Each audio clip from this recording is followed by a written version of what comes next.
No, buenos días a todos. 2, 4, 5, 6, 7, 8, 9, 10. Bueno, hoy llegó uno más. Ya faltan dos. Faltan tres y yo creo que ya, vas viendo, creo, ya el curso de que cierra, ya somos 13 en el curso, pues ya con eso cerramos el curso, a menos que tenga una persona extra que me apoye para no descuidar el servicio que les damos. Pero de entrada ya somos tres, ahorita hay 2, 4, 5, 10. Y faltan tres personas, entonces ya somos 13. Vamos a continuar donde nos quedamos. Nos habíamos quedado en la pregunta número 58, seguía la 59. La 59 es de las más fáciles, también dice la cultura que se distinguió por sus esculturas monumentales. Esa ya la vimos en Historia de México. ¿Qué cultura tenía esculturas monumentales? Esas esculturas monumentales generalmente las identificamos con cabezotas. Olmeca, la cultura olmeca, inciso D. Recuerden que la cultura olmeca es la que se relaciona con esculturas monumentales. Ciudades arqueológicas principales Tres Zapotes y La Venta. Tres Zapotes y La Venta son sus culturas, pero generalmente viene así la pregunta de la cultura olmeca, relacionada con esas esculturas monumentales, también conocida como la cultura madre. Alguna de esas dos son las más comunes. ¿Cómo se le conoció la cultura olmeca? ¿O qué cultura era conocida como la cultura madre? La cultura olmeca. Esculturas monumentales. Vámonos con las 60. Son formas de gobierno y administración de la Nueva España. Formas de gobierno y administración de la Nueva España. La 2 y la 4, audiencia y virreinato. En la Nueva España existían esas formas de gobierno. La principal fue el virreinato, que era el virrey, era el representante del rey en la Nueva España, del rey de España, el representante del rey de España en la Nueva España. Digamos, la máxima autoridad realmente era el rey de España, pero dentro de la Nueva España, la máxima autoridad era el virrey. Y esa forma de gobierno se le llamó virreinato. Entonces, audiencia y virreinato. Inciso C, respuesta correcta. 2 y 4. 61. Una característica económica de las reformas borbónicas. Fíjense, ahí dice económica. De esas opciones, Dana, ¿cuál te suena que sea económica? Es decir, de dinero.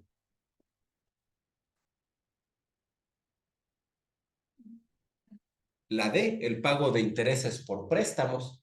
Ya la pregunta me guía, ¿no?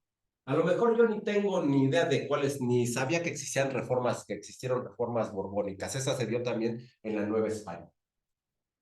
Ni sabía que existía, ni sé quiénes son los Borbones, es más, ni sé cuáles son las reformas borbónicas. Pero me dice económicas, económicas. El despotismo ilustrado, pues ahí no veo nada de economía, la creación de intendencia tampoco, expulsión de jesuitas tampoco. Y tengo dos que sí tienen que ver con lo económico. El desarrollo industrial tiene que ver con la generación de riqueza y el pago de intereses por préstamos. Pero sabemos que la Nueva España, si en la actualidad no tenemos desarrollo industrial, pues menos en la época de la Nueva España, ¿no? España nunca se preocupó por un desarrollo industrial y tecnológico. O es uno de los imperios que más ha desaprovechado la etapa de auge que tuvo. España en algún momento, podemos decir que fue el imperio número uno en el mundo, ¿no? En el momento que tenía las colonias en el continente americano y también tenía algunas en África, pero se dedicó nada más a gastar. Todo lo que saqueaba de esas colonias únicamente lo gastaba, lo gastaba, lo gastaba, no invirtió en desarrollo. Entonces, consecuencias, pues España hoy, pues ahí tiene una gran crisis, su situación económica es peor que la de México, su estabilidad. Hoy en día mucha gente en España está perdiendo sus casas, ya tiene como 2, 3 años, ¿no? Donde incluso gente que se queda a dormir en casetas telefónicas. Entonces, si vas y dices, me voy a quedar hoy en la caseta telefónica, primero tienes que tocar a ver si no está ya ocupada. Casi a ese grado está. España no se preocupó, saqueó muchísimo, fue muchísima la riqueza que se llevó de sus colonias, pero no invirtió. en un desarrollo tecnológico e industrial. Pues ya dijimos, inciso D, el pago de intereses por préstamos. 62. Fueron hechos ocurridos durante el imperio de Maximiliano. Entonces, con Maximiliano de Habsburgo, México ha tenido dos imperios. La primera forma de gobierno en México fue un imperio. Cuando México se hace independiente, fíjense las tonterías cuando México se hace independiente, lo primero que hacen es ofrecerle al rey de España que sea rey de México. O sea, no me acabo de independizar de España y le ofrezco al rey de España que sea rey de México, pero México ya como una nación independiente, ¿no? Pero la otra tontería, pues España no quiere dejar a México, ¿no? Lucha y hay guerra, hay 11 años de guerra para no dejarnos ser independientes. Ah, pero le ofrecen que siga teniendo el control del rey de España, pero ya México como nación independiente, y el rey de España lo rechaza.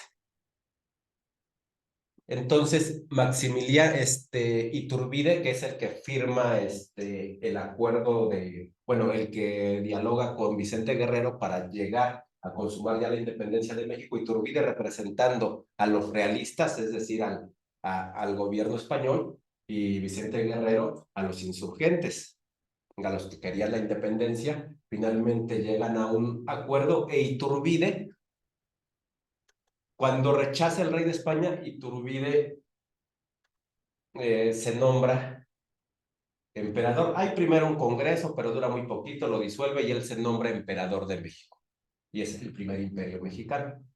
Dura muy poco, es derrocado, es vencido, pero lo primero que tuvimos fue un imperio, donde el emperador era Agustín de Iturbide. El segundo imperio mexicano se da con la segunda invasión francesa a México, donde en ese momento Benito Juárez es el presidente de México.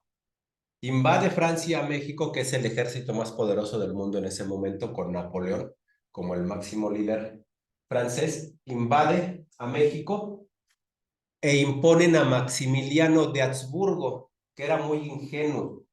En la historia podríamos hasta catalogarlo como buena persona, ¿no? Y él pone como condición para venir a México como emperador que acepta, pero si el pueblo de México está de acuerdo. Él dice, sí, yo sí voy, pero si los mexicanos están de acuerdo, ¿no?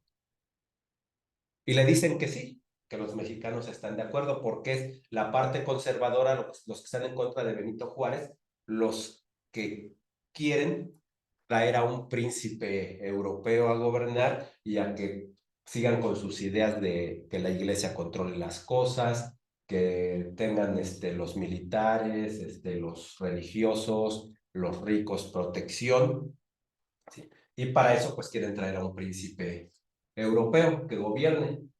Pero para sorpresa de ellos llega Maximiliano de Habsburgo y Maximiliano de Habsburgo resulta pues más liberal que Benito Juárez.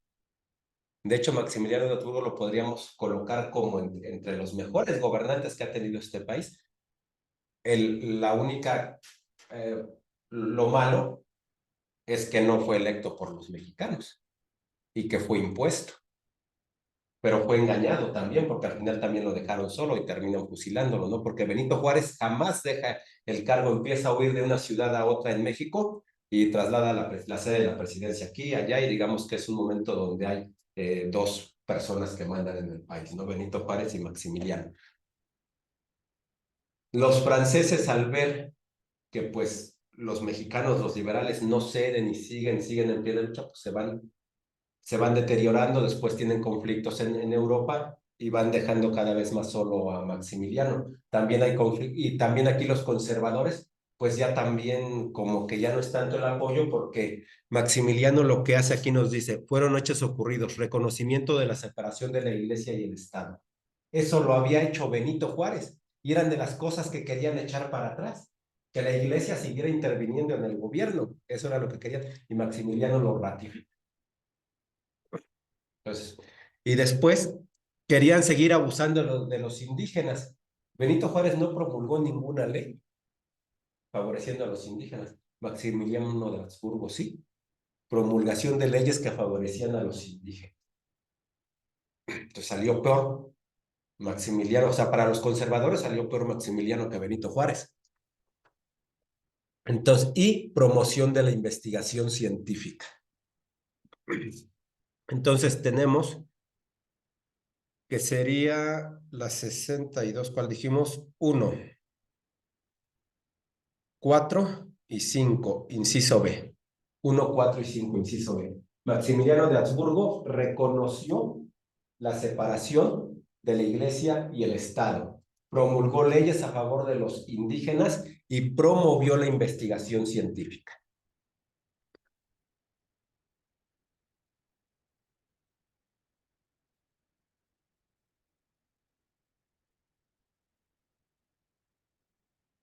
Carlota, la esposa de Maximiliano, cuando lo capturan, pide por la vida de Maximiliano que no lo fusilen, que no lo condenen a muerte y que inmediatamente salen a Austria, porque Maximiliano era austriaco, y jamás vuelven a saber de ellos en México.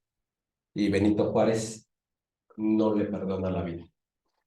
Dice que pues tiene que haber un escarmiento para que entiendan los extranjeros que quieran venir a hacer imposiciones en México que no se les va a conceder nada. 63. La Convención de Aguascalientes. Ya pasaron por esta parte de Benito Juárez, estamos hablando de los años de 1800, sí, mediados de la década de, bueno, del siglo XIX, de 1800 a 1900. Estamos hablando despasadito de la década de los 50, la pasada la mitad del siglo, donde después van a venir las leyes de reforma y también hay una guerra de reforma. Benito Juárez se la pasó en guerra de eso. Él asume la presidencia porque muere, si no me equivoco, Ignacio Comonfort. Muere quien era el presidente antes que él y Benito Juárez era el presidente de la Suprema Corte de Justicia y en ese momento la Constitución mexicana decía que a falta del presidente, el presidente de la Suprema Corte de Justicia asumía la presidencia del país. De esa manera ya era Benito Juárez al país, a la presidencia, pero se enfrenta con estas situaciones, entra en una crisis. Después se enfrenta a la crisis de Maximiliano. Después, con las leyes de reforma, otra vez hay guerra. Cuando se reelige, Porfirio Díaz, que luchó con él contra los franceses, se voltea en su contra y lo quiere derrocar, pero no puede. Si nadie pudo con Benito Juárez, ¿no? Hasta que murió, siendo presidente, muere. Tenía afecciones cardíacas y seguía comiendo carne de puerco, ¿no? No entendí. Entonces muere de un infarto. Todo su... Y fíjense, a pesar de eso, pues podría ser considerado, pues, quizás por muchos es considerado el mejor presidente que ha tenido este país y logró cierta estabilidad y gran parte de lo que el país pudo avanzar después fue gracias a las bases que estableció Benito Juárez, teniendo un país siempre en ruinas, porque nunca veníamos saliendo de la guerra de independencia, peleando todos contra todos, todos los franceses, los españoles, los ingleses, los gringos queriéndonos otra vez conquistar. Sí, y tuvo que enfrentar todo eso y a pesar de eso logró avances, claro, no grandísimos, sobre todo en lo económico, ¿no? Porque estábamos destrozados económicamente, pero sentó muchas bases para que el país después pudiera desarrollar, que luego pues otros se encargaron de echar abajo, ¿no? La Convención de Aguascalientes, pasamos aquí ya a la parte de la Revolución Mexicana, prácticamente pasamos como 50 años después, la Convención de Aguascalientes es un suceso que se da dentro del contexto de la Revolución Mexicana y nos pregunta ahí qué representó esa Convención de Aguascalientes. El momento de mayor poder del villismo y del zapatismo, eso representó la Convención de Aguascalientes. El momento de mayor poder del villismo y del zapatismo. En esa Convención de Aguascalientes, Villa y Zapata eran los generales de la Revolución con mayor fuerza. En ese momento, Villa o Zapata pudieron haber tomado la presidencia de México, pero ninguno de los dos tenía esa intención. Villa ni siquiera tenía, yo creo que Villa ni siquiera tenía la visión política como para haberlo hecho, pero Zapata sí. Pero ninguno de los dos lo tomó y desgraciadamente la gente que quiere hacer cosas realmente a favor de los demás, a favor de un país que tiene la convicción, que tiene los valores, regularmente no busca esos puestos de poder. y quiere hacerlo desde fuera de esos puestos de poder, lo cual prácticamente es imposible. Y la gente que busca los puestos de poder regularmente está dispuesto a llegar al poder sin importar qué tenga que hacer para llegar. Por eso es que los países principalmente como los tercermundistas a los cuales pertenecemos, tenemos tantas carencias, porque además no somos independientes, ¿no? Los que creamos que México es un país independiente, pues es como creer en los santos reyes. No somos independientes. Ningún país del mundo es totalmente independiente. Hay intereses de los grandes empresarios, de las grandes corporaciones que controlan realmente la política en el mundo. Pero países como el nuestro, pues todavía menos, ¿no? Donde todo responde a intereses, ni siquiera de nosotros, a intereses de fuera. Entonces, esta fue la 63, inciso A. 64. Las consecuencias económicas de la instauración del modelo neoliberal en México son la modelo neoliberal. El neoliberalismo es que la economía se rija por el mercado. Esto ya venía desde antes, pero en esta parte neoliberal es que la economía se rija por el mercado, donde el Estado intervenga lo menos posible en el mercado, donde el Estado no tenga control de nada y todo quede en manos privadas y digamos que el Estado sea como un administrador nada más o para redistribuir la riqueza, de cierto modo, con los impuestos, brindar servicios, digamos que un administrador. Y en manos de la iniciativa privada quede todo lo relacionado con la economía, que eso fue lo que empezó a suceder en México con Carlos Salinas. Desde Miguel de la Madrid empezó, pero es Salinas de Gortari, el que firma el Tratado de Libre Comercio en 1994 y empiezan todas las privatizaciones, ¿no? Por ejemplo, Telmex, Teléfonos de México, que era una empresa paraestatal. Las empresas paraestatales pertenecen al gobierno, que nunca creció. En muchísimos años nunca creció. Tú pedías una línea Telmex. Por ejemplo, nosotros que solicitamos la línea antes de que yo naciera, ya habían solicitado la línea telefónica, pues la línea telefónica llegó cuando yo tenía como 17 años, 16, 17 años. Llegaron a decir, ustedes hicieron una solicitud, pero llegaron ya cuando ya Telmex se había privatizado. Casi nadie tenía teléfono porque no te tenían, y la vendieron con el pretexto de que no era negocio, de que era nada más una carga para el Estado. Nunca la invirtieron, ¿no? Casi nadie tenía teléfono y resulta que la venden a Carlos Slim, compra Telmex y con esa empresa Carlos Slim en algún momento se vuelve el hombre más rico del mundo. Pues, no que no era negocio. Tan es negocio que, o sea, Telmex ahorita si no controla los servicios de telecomunicación es por una ley que le impidió, o sea, cuando llegan todos los demás competidores, Total Play, Movistar, Easy, hay una ley que obliga a Telmex además a compartir toda su infraestructura para que ellos puedan entrar y a él lo frena para que los demás puedan llegar a un nivel donde puedan competir con Telmex. Ahorita como que creo que ya llega la época donde puede empezar a liberar. Por ejemplo, Telmex no podía meter fibra óptica en esta zona.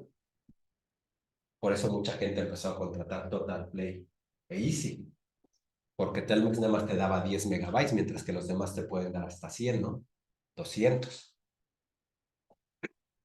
Entonces, pero esa empresa que dice, que el gobierno dice es que no sirve, nada más nos está generando gastos, pues resulta que sí sirve, ¿no? Lo que querían hacer con Pemex y que ahora rescata López Obrador, que dicen, es que la empresa nada más genera gastos. Y si nada más genera gastos, ¿por qué cuando la vas a vender, los privados la quieren comprar? Porque sí sirve, ¿sí? ¿Por qué Salinas de Gortari invirtió en plataformas petroleras? ¿Por qué las empresas extranjeras invirtieron en plataformas petroleras en México? ¿Y por qué quieren comprar Pemex si es una empresa que no sirve? Claro que sirve, ¿no? Nada más que la idea es cederla. Entonces, consecuencias del neoliberalismo, democratización y el libre comercio. Democratización no, libre comercio sí, pero como dice democratización y el libre comercio, esa no. Descentralización y la reforma del Estado, esa puede ser.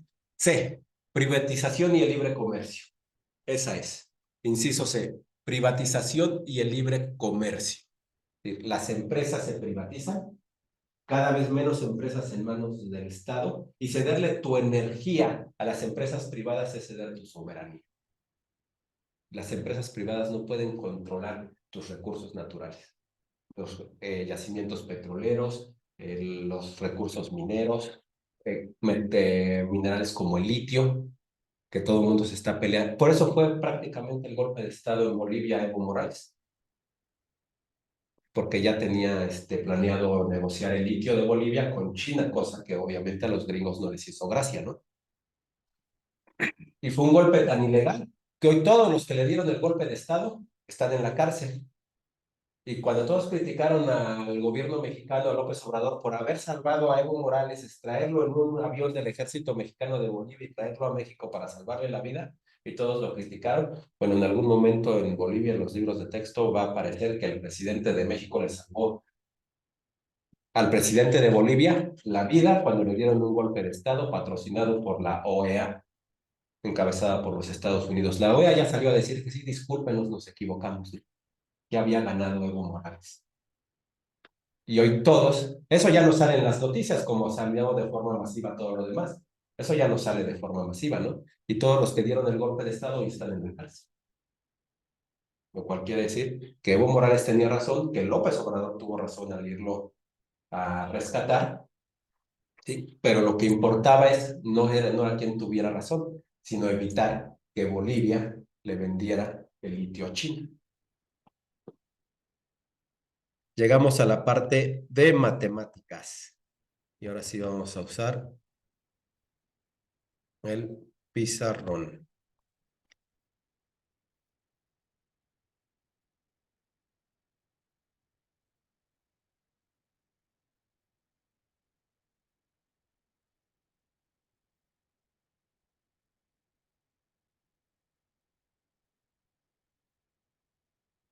Matemáticas, ¿cuál es el resultado de? Ya no importa. De -2.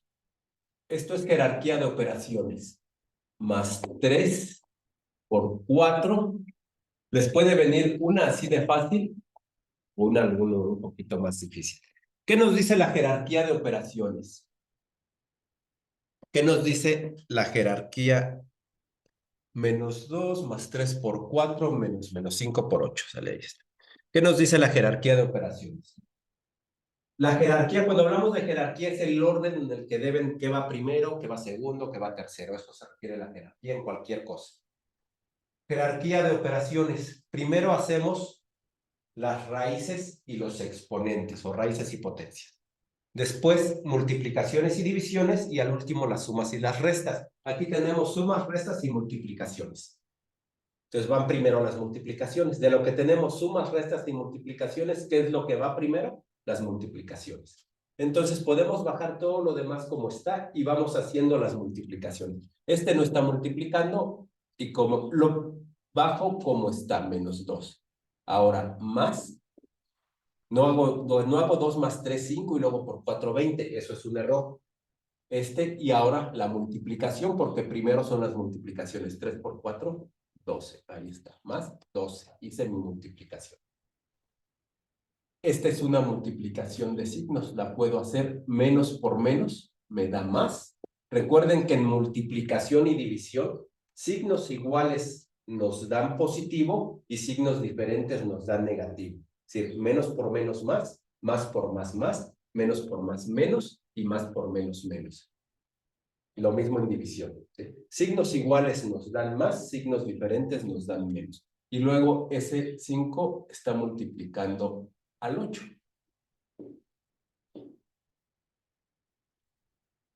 Bajo otra vez -2 más 12 más 5 por 8, 40. Ya que realicé todas las multiplicaciones, pues ya me quedan puras sumas y restas.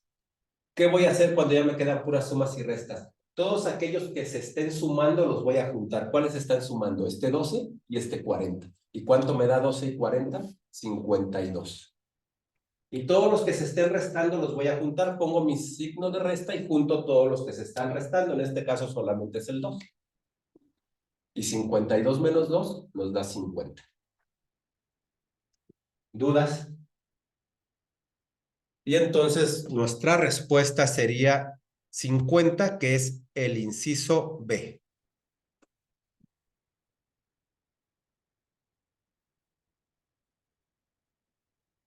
Pues 65, respuesta correcta, inciso B. Vámonos a la 66, dice. La bolsa de valores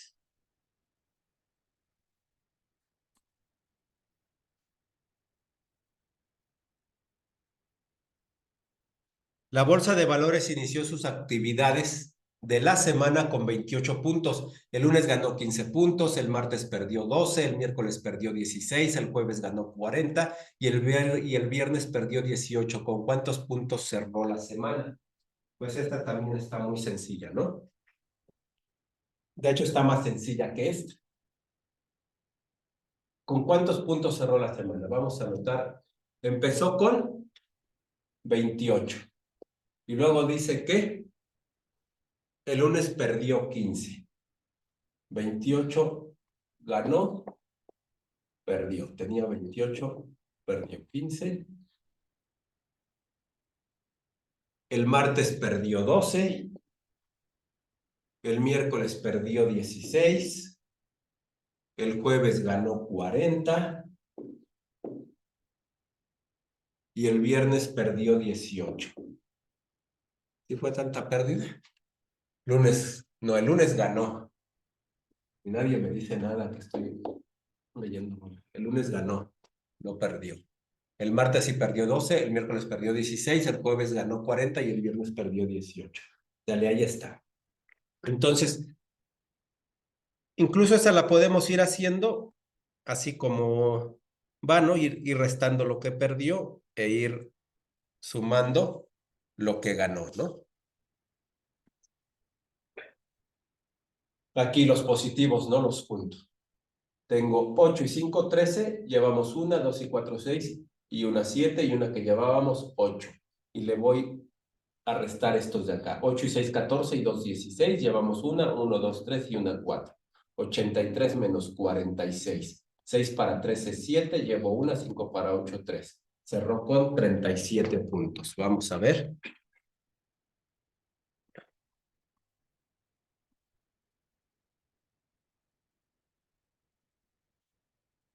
Inciso E. Cerró con 37 puntos. Esa estaba muy fácil, ¿no? Entonces puedo hasta agarrar 28 más 15, 43 menos 12. 43 menos 12.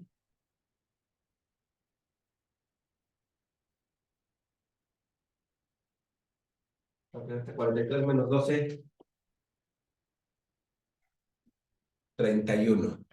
Y luego menos 16. 31 menos 16. 15. 15 más 40. 55 menos 18.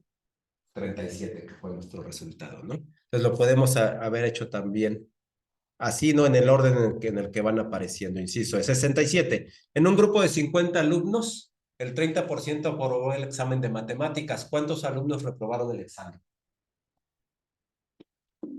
La pregunta es, ¿cuántos alumnos reprobaron el examen? Tenemos 50 alumnos. 50 alumnos, 30% aprobó.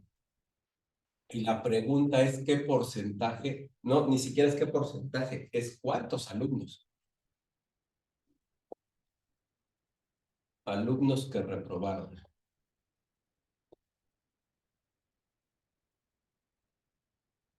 Vamos a poner aquí cantidad de alumnos que reprobaron. Igual, no sabemos, es lo que nos preguntan, ¿no? Entonces, ¿qué tenemos que sacar? Con los datos que tengo, yo puedo sacar la cantidad de alumnos que aprobaron, porque es el dato que me da. Y después, pues esa se la quito al total de alumnos y obtengo los que reprobaron, ¿no? Entonces, ¿cómo saco el porcentaje de cualquier cantidad? Método fácil. ¿Cómo saco el porcentaje de cualquier cantidad? Agarro mi porcentaje que quiero y lo multiplico por la cantidad del que quiero ese porcentaje y a mi resultado, donde me quede mi punto decimal, lo recorro 2 lugares para atrás. Es decir, en este caso, agarro 30, lo multiplico por 50. Si soy más hábil, hasta le puedo quitar los ceros. Y ya nada más hacemos 5 por 3, que nos daría 15. Y como le quité 2 ceros, ya le quité los 2 lugares que iba a recorrer.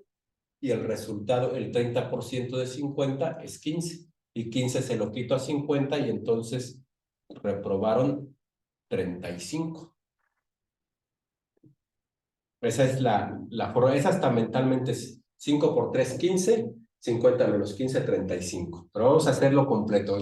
Yo no tengo la habilidad para verlo porque no la he desarrollado.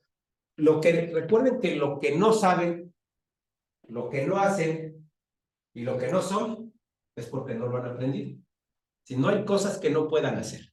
Hay cosas que todavía no saben hacer, pero que si se proponen hacerlas, van a aprender a hacerlas. Todos, que nadie les diga que hay que pensamos que hay gente más inteligente, que hay gente más capaz. Hay gente que de manera natural se le dan las cosas, pero ciertas cosas, o hay gente que de manera natural se le dan muchas cosas, pero eso no quiere decir que los demás no podamos desarrollar las habilidades para poder hacerlas, ¿no?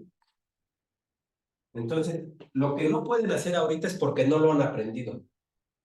No es porque les falte inteligencia, les falte capacidad, es porque no lo han aprendido, pero lo pueden aprender. Entonces, ¿cuál sería el camino largo? Y aquí no necesito nada más que saber multiplicar, pues agarro 50 por 30. Siempre yo quiero un porcentaje de un número, agarro el porcentaje que quiero y lo multiplico por el número del que quiero el porcentaje. 0 por 0, 0, 0 por 5, 0, 3 por 0, 0, 3 por 5, 15. 0, 0, 5, 15. Y a ese resultado, donde me haya quedado el punto decimal, si no veo punto, pues el punto está hasta adelante. Lo recorro 2 lugares hacia atrás y veo el número que me quedó. Me quedó un 15, entonces aprobaron 15, pero a mí me preguntan cuántos reprobaron, pues reprobaron 50 menos 15 que pasaron, ¿no? Y eso nos da 35. ¿Dudas de esa pregunta? Entonces, vamos a ver aquí, y nuestra respuesta sería el inciso E, 35. Entonces, inciso E, 35. Preguntas. Perdón, 35 personas reprobaron. 68, al resolver el sistema 5x más 3y igual a 5 y 4x más 7y igual a 27, el valor de y es igual a... A ese tema no hemos llegado todavía en matemáticas. Todavía no llegamos al sistema de ecuaciones. Me dice el valor de y es igual a... ¿Qué podemos hacer? Vamos a ver una forma entre que cualquiera pueda resolver aunque no tenga un método.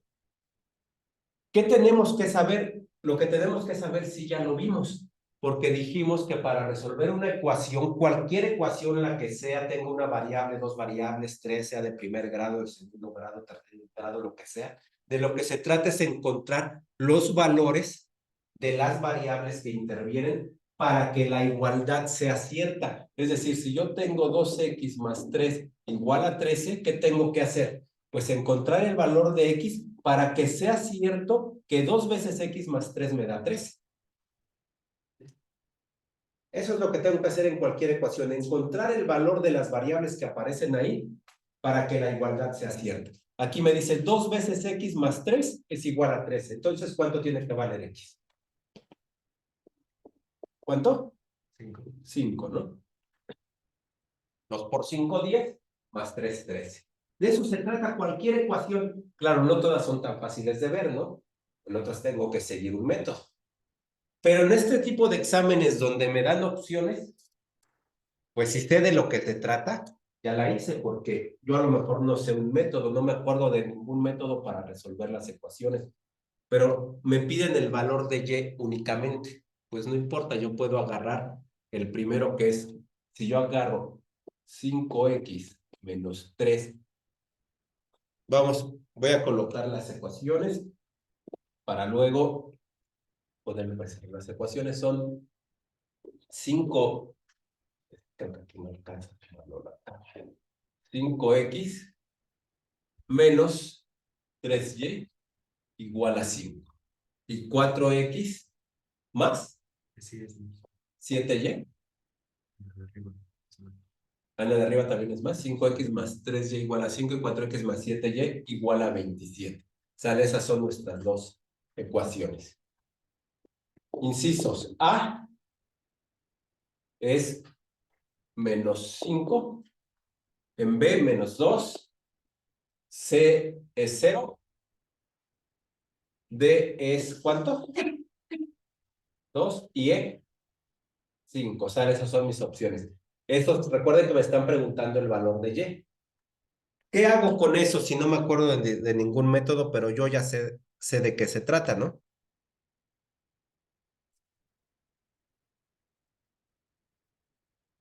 ¿Qué hago con eso? Pues lo sustituyo en mis ecuaciones. Agarro y escribo mi ecuación así. 5x más 3 por y, que si la respuesta es el inciso A tendrá que ser menos 5, es igual a 5.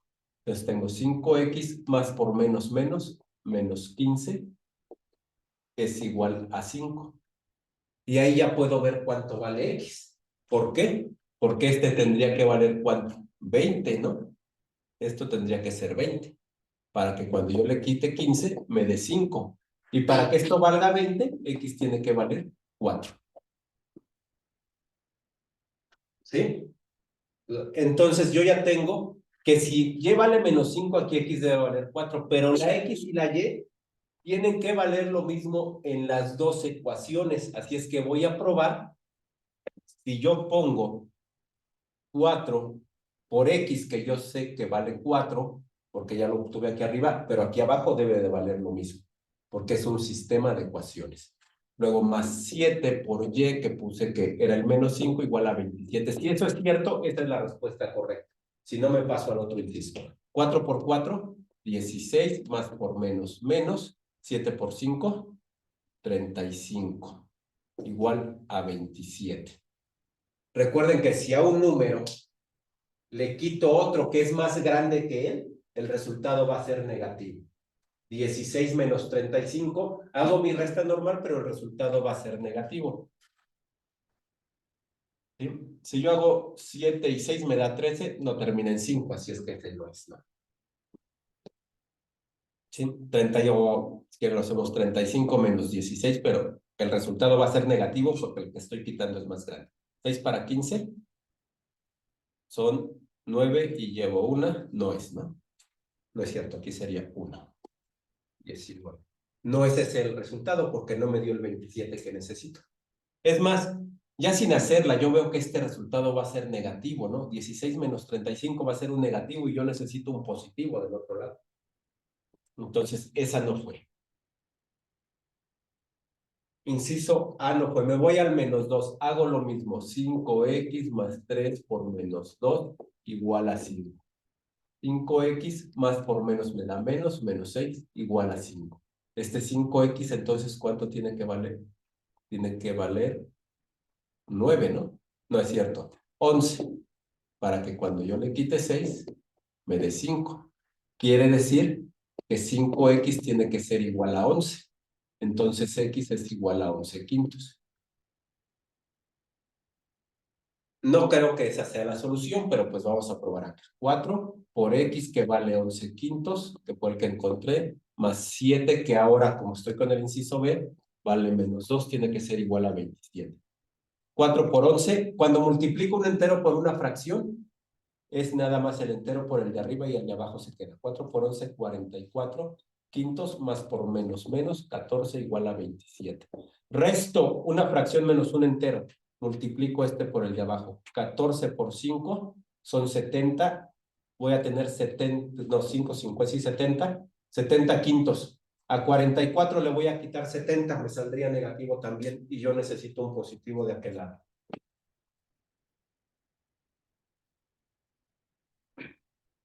Vamos con el 0.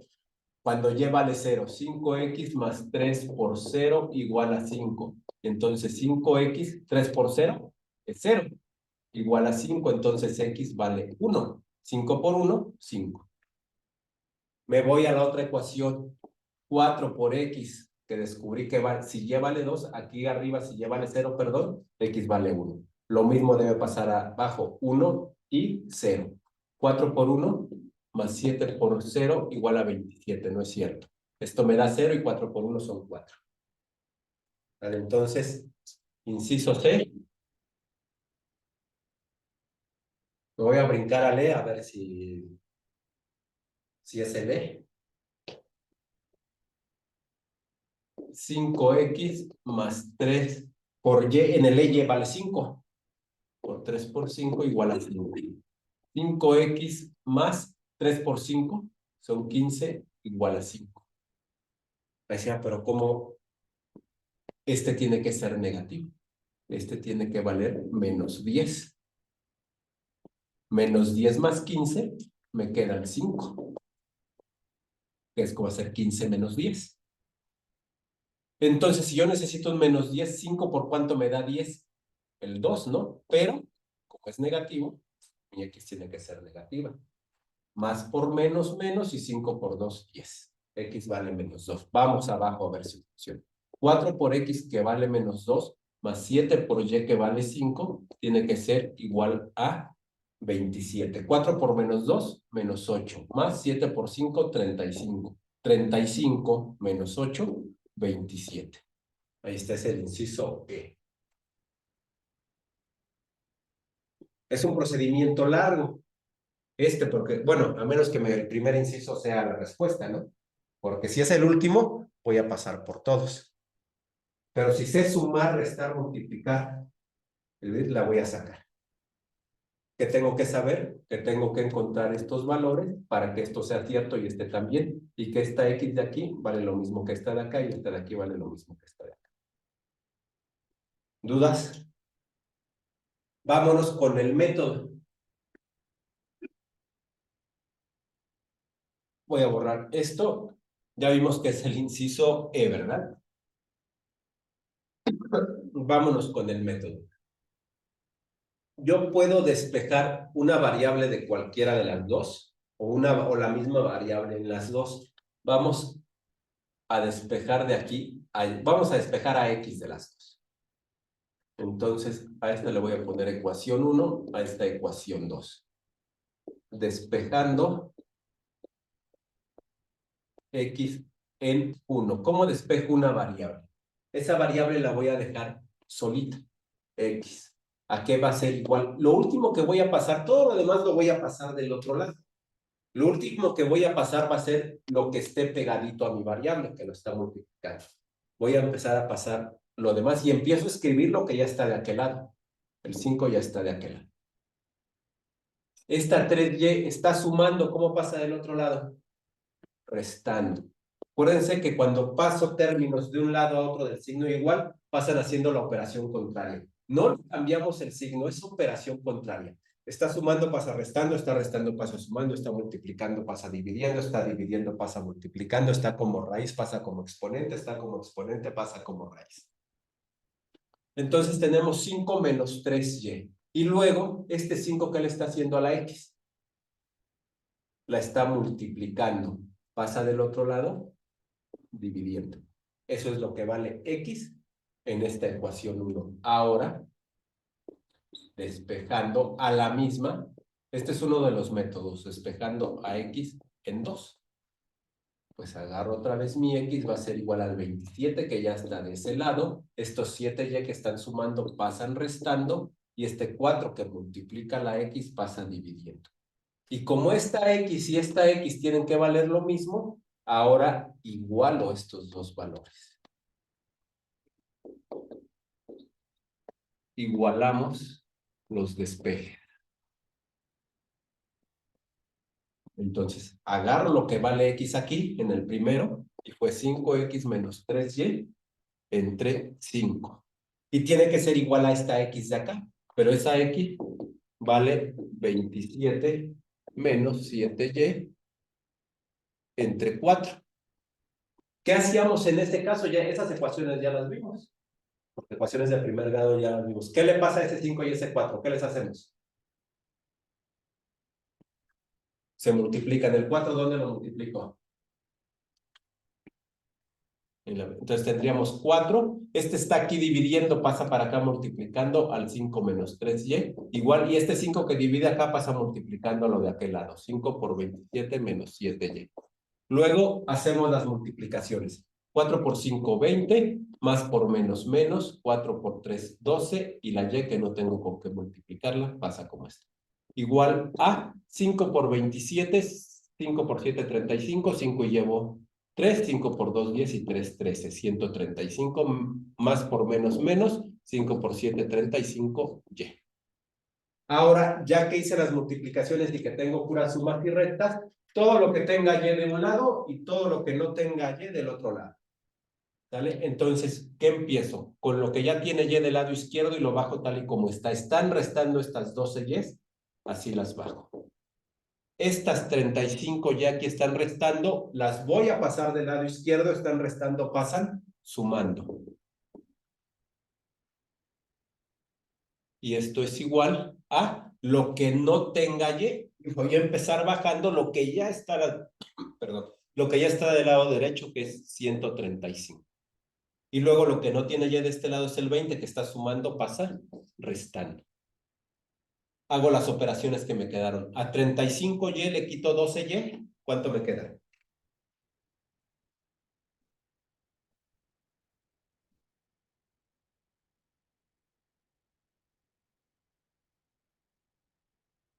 35 menos 10, 25. Y luego le quito 2, 23, ¿no?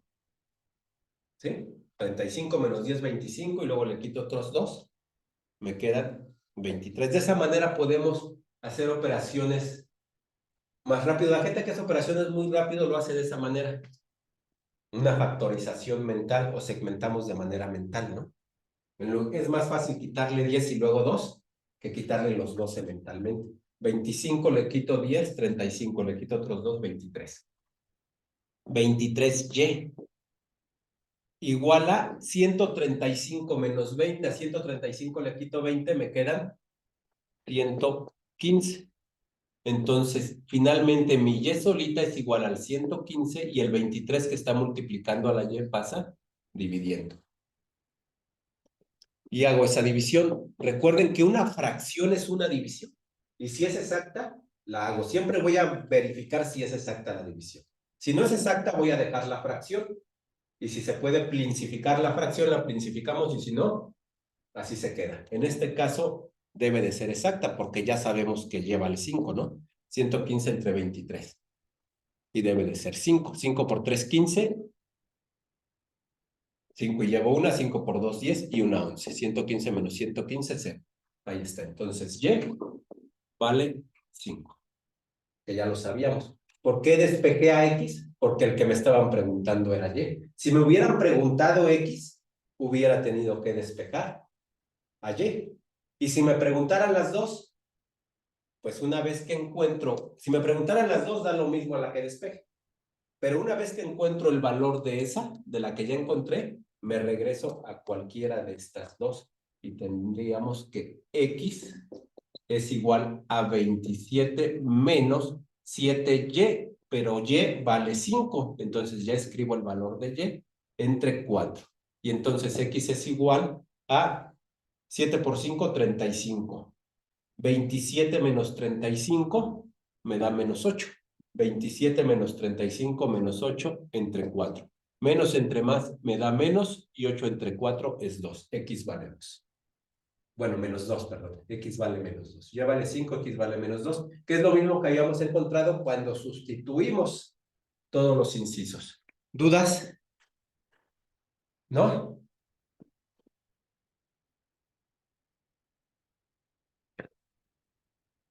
Bueno, igual callar 3 minutos para que parpadeen, respiren.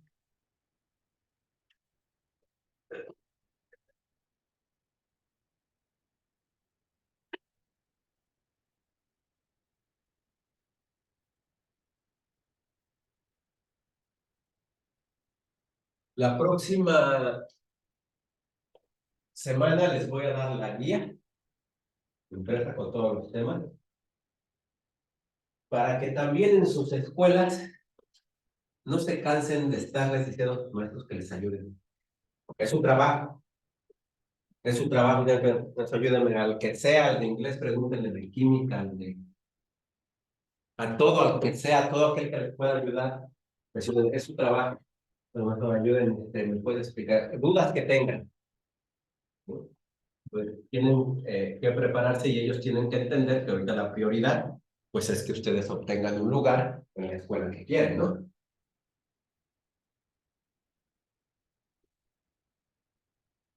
Si no saben, que lo investiguen. Si no, es que yo doy inglés, pues no sé de química.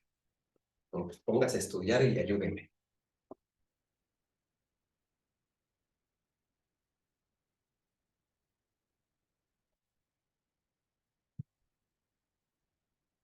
La mayoría de sus maestros de secundaria no alcanzarían un lugar en una escuela de alta demanda si hacen el examen del COMPEPS.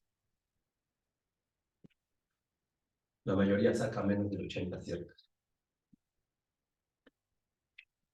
O sea, sus maestros de secundaria tienen un nivel como el 5. Dan apenas arribita de ustedes.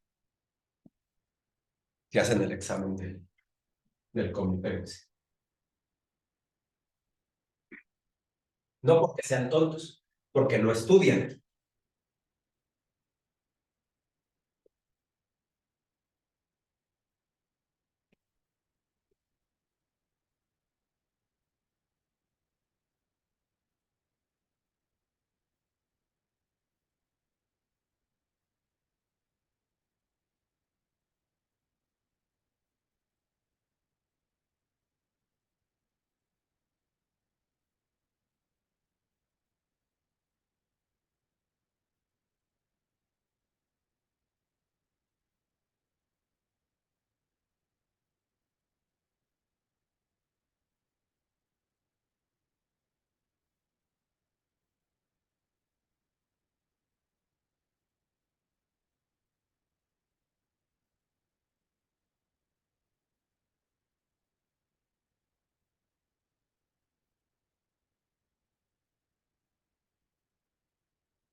Hace como 7 años me pidieron ir a apoyar a los maestros en una escuela para los alumnos para el examen de COMPEPS.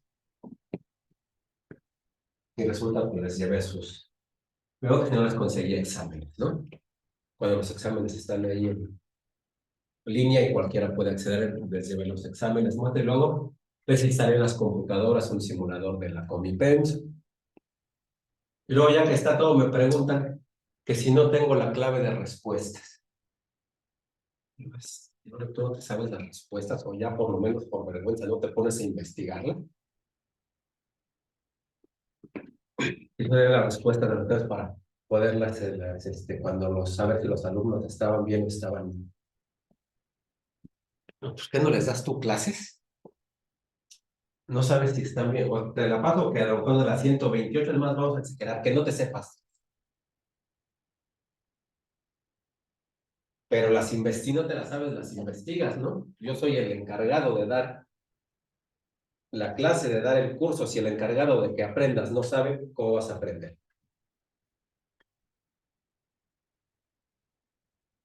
Vamos a continuar.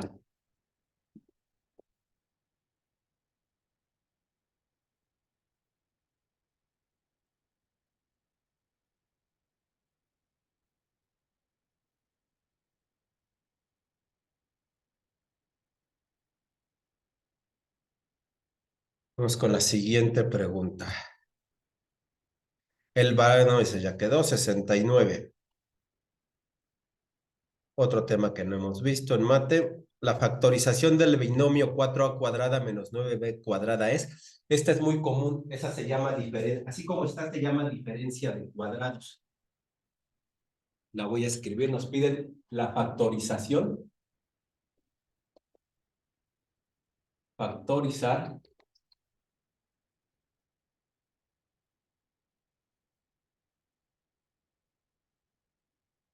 Factorizar 4a cuadrada menos 9b. Ahora no lo hice tamaño ciego para mí.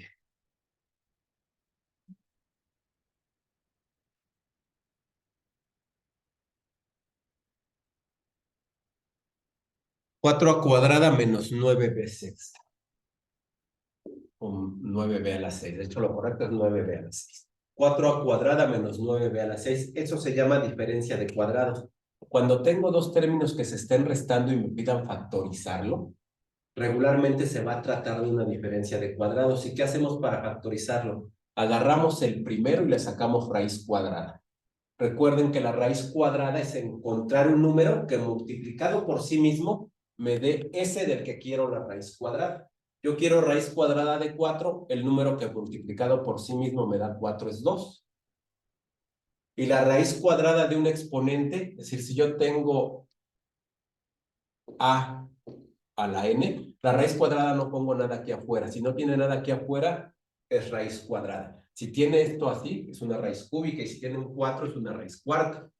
Entonces, raíz cuadrada. ¿A qué es igual de un exponente? A la n sobre 2. Es decir, agarro el exponente y lo divido entre 2. Y ese va a ser el resultado. Aquí tendría 2 entre 2, que sería 1. Y el 1 no se escribe como ni como coeficiente ni como exponente. Ahí iría un 1 que no se escribe. ¿Vale? Y aquí le voy a poner menos o más como queramos. Puede ser menos o puede ser más. Le pongo, o sea, casi siempre se escribe primero el más, pero es indistinto. Raíz cuadrada de 9, un número que multiplicado por sí mismo me dé 9. Es el 3. Y este me quedaría 6 entre 2. ¿Ve? Y 6 entre 2 es 3.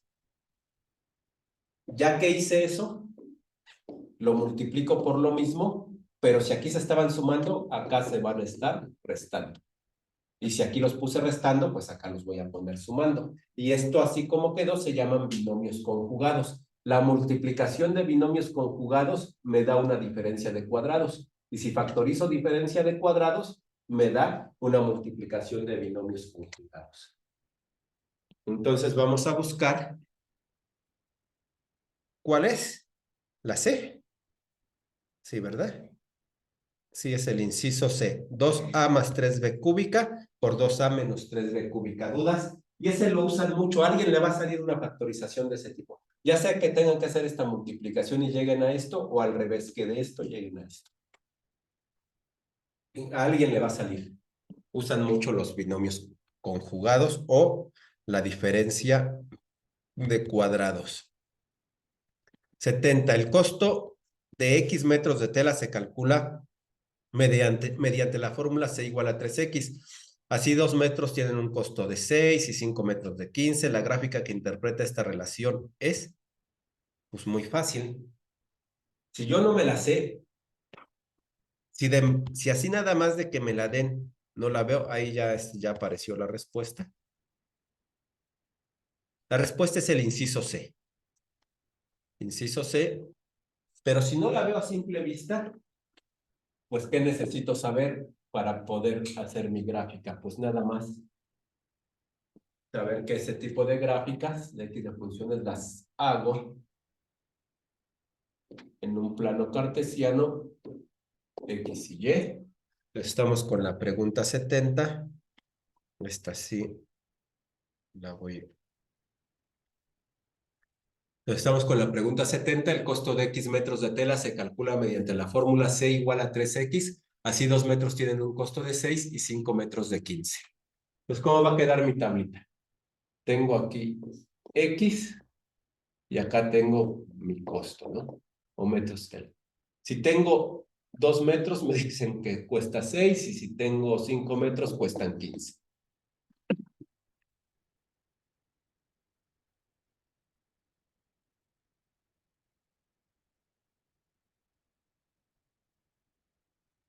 Entonces, pues agarro mi 2,5, 1, 2. Recuerden que siempre el del lado izquierdo va en el eje horizontal y el del lado derecho en el vertical. 1, 2, 1, 2, 3, 4, 5, 6. 2,2. Lo tengo que hacer Más grande, 6, 7, 8, 9, 10, 11, 12, 13, 14, 15. 1, 2, 3, 4, 5.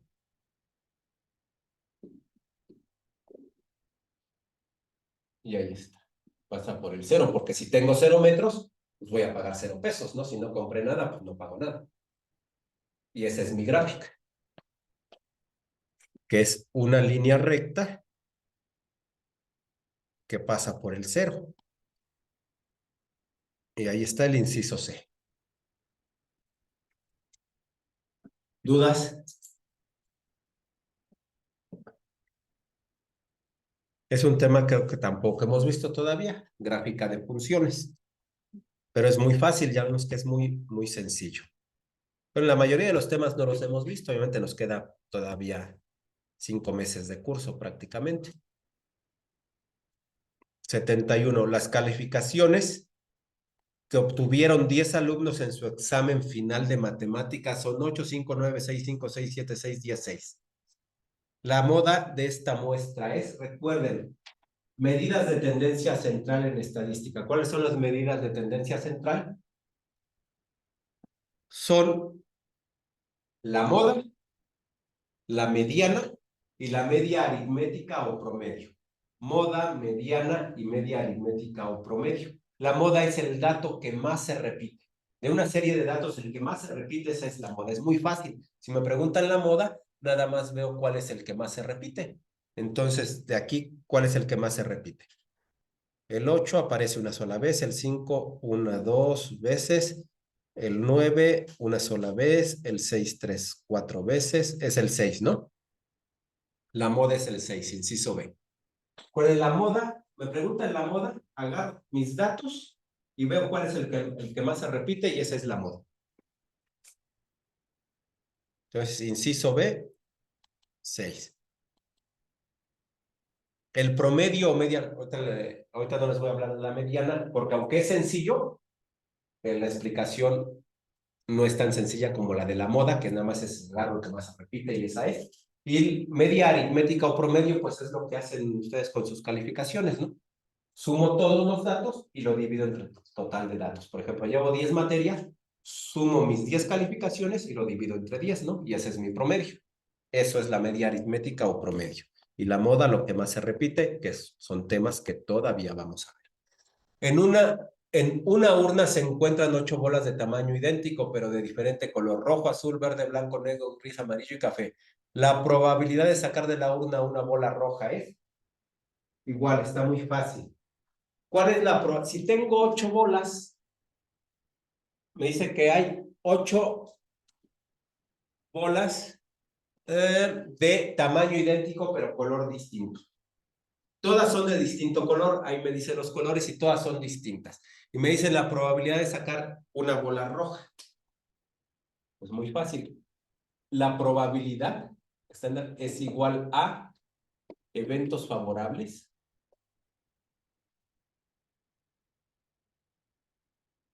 entre eventos posibles.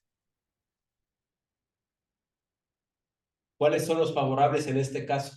Pues las rojas. ¿Cuántas rojas tengo? Solamente una. ¿Y cuántas son las posibilidades que tengo?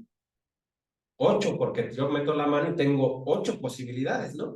Puedo sacar 8 distintos colores, entonces 1 sobre 8. Esa es la probabilidad. Nada más veo de eso que me preguntan, ¿cuántas posibilidades tengo? Nada más tengo una bola roja, una. Y lo divido entre cuántas posibilidades tengo, y tengo 8. Respuesta 1/8. Esa es la probabilidad.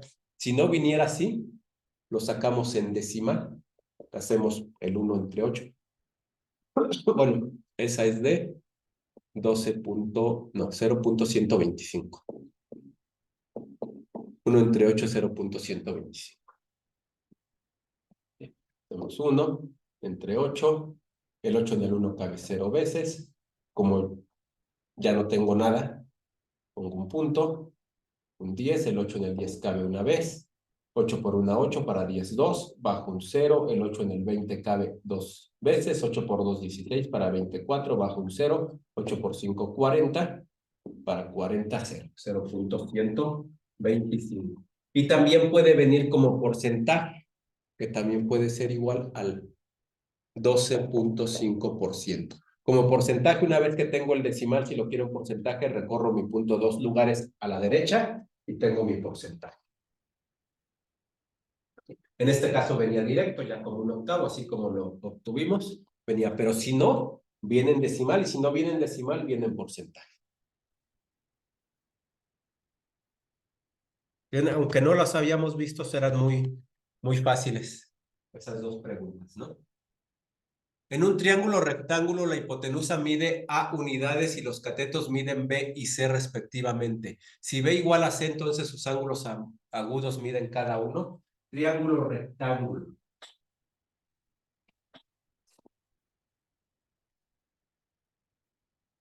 Entonces, estamos ahí en la 74. En un triángulo rectángulo, la hipotenusa mide A unidades y los catetos miden B y C. Triángulos rectángulos son de este tipo. Aquí se forma un ángulo recto. Este es mi hipotenusa. Y me dicen que la hipotenusa mide A y los catetos B y C. Ahí está. Y nos preguntan, entonces, sus ángulos B y C respectivamente. Si B y me dicen que B es igual a C. Si los catetos de un triángulo rectángulo miden lo mismo, no importa cuánto midan, si miden lo mismo, estos ángulos miden 45 grados. Son los ángulos agudos. Los ángulos agudos son los que miden menos de 90 grados. Los ángulos agudos son los que miden menos de 90 grados. Entonces, si los catetos de un triángulo rectángulo son iguales, los ángulos agudos miden 45 grados. Los dos. Este vale 90. Recuerden que este ángulo recto vale 90 grados y que cualquier triángulo, todos los triángulos, la suma de sus ángulos son 180 grados. No importa qué triángulo sea, la suma de sus tres ángulos son 180. Si este vale 90 y los catetos son iguales, los ángulos son iguales y por lo tanto necesito que sume 90 y como son iguales 45 y 45, 90. Más mis 90 de acá, 180. ¿Dudas? Entonces, respuesta correcta, inciso C. 75. En un triángulo rectángulo, el seno de alfa es igual a 3/5, la tangente de alfa es igual a... Ahí tenemos otra vez, dejamos el triángulo rectángulo. Y nos dicen, seno de alfa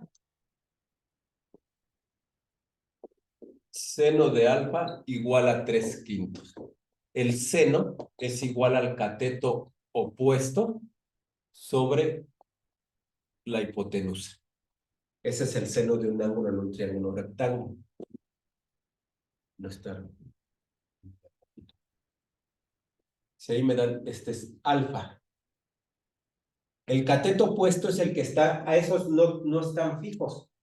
Va a ser opuesto o adyacente según en la posición que esté respecto al ángulo que estoy trabajando. Si está enfrente del ángulo es el cateto opuesto. Si forma al ángulo es el cateto adyacente. Por ejemplo, si yo le pongo a este a este B y a este C, este es A es el cateto adyacente de alfa porque es el que forma el ángulo junto con la hipotenusa. Y el B que está enfrente es el cateto opuesto. Me dicen, ¿cuánto vale esta B? Vale 3, porque me dicen que es, bueno, seno es cateto opuesto sobre hipotenusa, y me dicen que ese cateto opuesto vale 3. Y la hipotenusa me dicen que vale 5. Esta es la hipotenusa. Ahora, la tangente. ¿Cuál es la tangente de un ángulo? ¿Cómo la obtengo con el triángulo rectángulo? Es cateto opuesto sobre cateto adyacente. Pues mi cateto opuesto es este de acá que vale 3. Pues la tangente de alfa es igual a 3 entre el cateto adyacente que vale 4. Si ahí no me dicen que A vale 4, ¿cómo sé que vale 4? Dos formas. Todos los triángulos, este triángulo, si tengo un cateto 3 hipotenusa 5, el otro cateto vale 4. Todos los múltiplos de estos triángulos, por ejemplo, si yo tuviera aquí 8, aquí 10, este vale 6. Porque es el mismo, este es el triángulo 3, 4, 5. 3, 4, 5, un cateto 3, otro 4 y la hipotenusa 5. Esto es un múltiplo, está multiplicado por 2, 3 por 2, 6, 4 por 2, 8, 5 por 2, 10.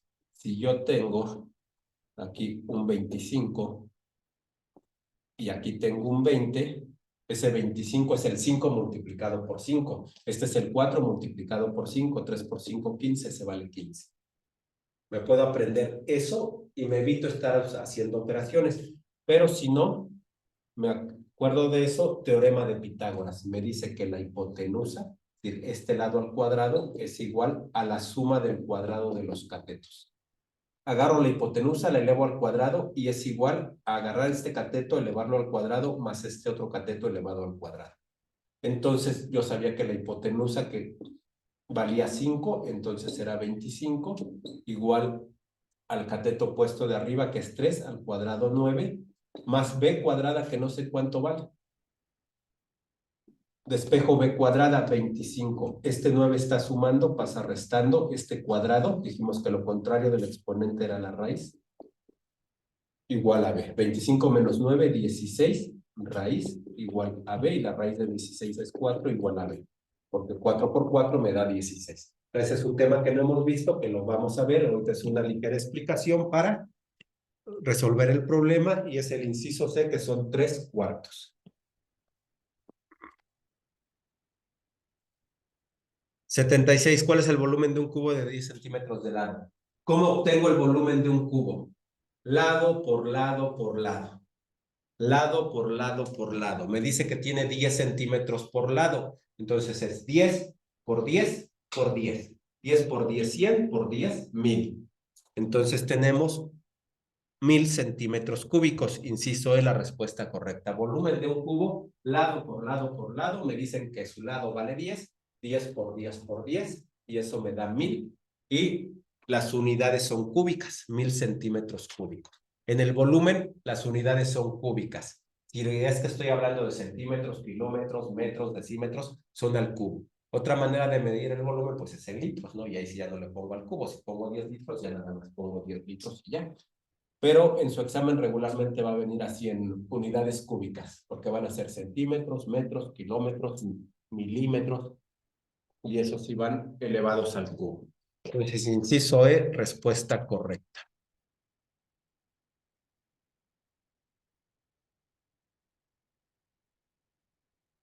Habilidad verbal. Terminamos matemáticas. Habilidad verbal. Lee cuidadosamente el siguiente texto y responde de la pregunta 77 a la 80. Morir por un cuerno.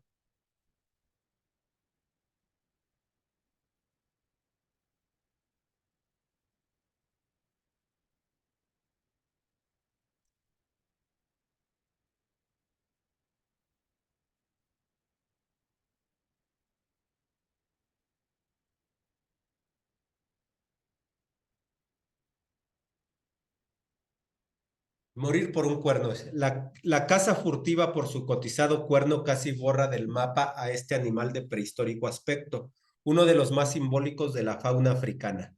Tras 30 años de decadencia, el rinoceronte ha comenzado a recuperarse. África. Cuando alguien se está muriendo de hambre y es analfabeto, su país figura entre los más pobres de la tierra y se destroza en guerras interminables, y sus gobernantes se enriquecen a costa de cualquiera que puede importar un rinoceronte más o menos. Cuando alguien vive así, pocas cosas pueden detenerlo. Tampoco un guarda con un rifle que obedece estrictamente la orden de disparar a matar contra los cazadores furtivos de rinocerontes. ¿Qué puede importar que haya un rinoceronte, que haya o no rinocerontes en países que vive la tragedia a diario, como Chad, Ruanda, Etiopía o la República del Congo? Un cuerno es un cuerno. A veces miden más de 1,5 metros y pesan más de 3 kilos. Encima, la mayoría de los rinocerontes tienen dos. Para muchos campesinos africanos, un tiro a uno de estos animales significa tanto dinero como el que producen sus cosechas en una década. Asia. Cuando alguien ve en entredicho su virilidad en países machistas y con mentalidades del pasado, todo se le viene abajo. En esas condiciones, ¿qué más le da a ese hombre que haya un rinoceronte más o menos en África? Cuando se desmoronan sus esquemas, no duden en pagar lo que le pidan por unos polvos mágicos de cuerno de rinoceronte. Según las creencias de la medicina oriental, esas raspaduras estimulan la umbría. China, Taiwán, Tailandia y Corea del Sur son los grandes consumidores de estos productos. Un cuerno de rinoceronte ha llegado a cotizarse en los mercados negros asiáticos a un precio superior al del oro, hasta 300,000 pesos el kilo. Así, uno a uno, ¿qué más da? Uno menos y otro y otro. El rinoceronte, uno de los animales más emblemáticos de la fauna salvaje, ha estado a punto de desaparecer por completo del mapa. El círculo mortal que amenaza al rinoceronte es similar al del tigre, curiosas concatenaciones. Quizá ahora el Viagra, la píldora occidental contra la impotencia, aporte como medida extra la salvación de los tigres y los rinocerontes del planeta. Una píldora azul que puede convertirse en verde. La medicina china considera que prácticamente todos los órganos de estos dos animales son útiles según el Shen Nong Ben Cao Yin, el divino herbario del campesino, que se cree fue escrito en el siglo I antes de Cristo. El cuerno de rinoceronte forma parte de 120 medicamentos recomendados para recuperar la fuerza perdida y preparar el cuerpo contra las enfermedades violentas. Al cuerno lo describe como una medicina fría de sabor amargo, áspero y salado que puede dominar cientos de sustancias tóxicas, hasta los excrementos secos fritos en aceite de coco se aprovechan como brebaje. Además, en Yemen se consume buena cantidad de cuernos para tallar empuñaduras de dagas decorativas que, según tradiciones que se remontan a siglos atrás, son símbolos de prestigio social. En los últimos años, el gobierno de este país se ha comprometido a controlar el mercado negro de estas espadas artesanales que alcanzan precios de 75,000 pesos.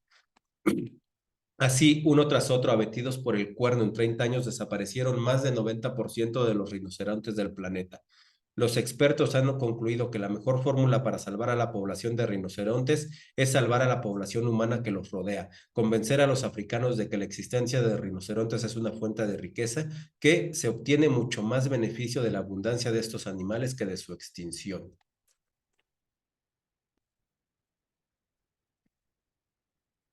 En la frase una píldora azul que puede convertirse en verde, el autor se refiere a la descomposición de un color primario o secundario, no. Las propiedades químicas de la píldora, no. Lo novedoso de la píldora, no. El posible aporte de la píldora a la biodiversidad, sí.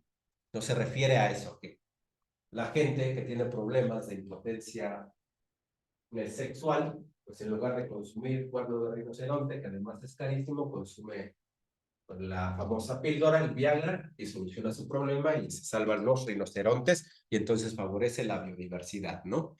Inciso de respuesta correcta. 79. La idea principal del texto es alertar sobre la extinción del rinoceronte, dar a conocer los países que comercializan el cuerno, hacer propaganda del cuerno del rinoceronte, destacar el valor económico que tiene el cuerno del rinoceronte, describir los usos, no. Es inciso A, ¿sí?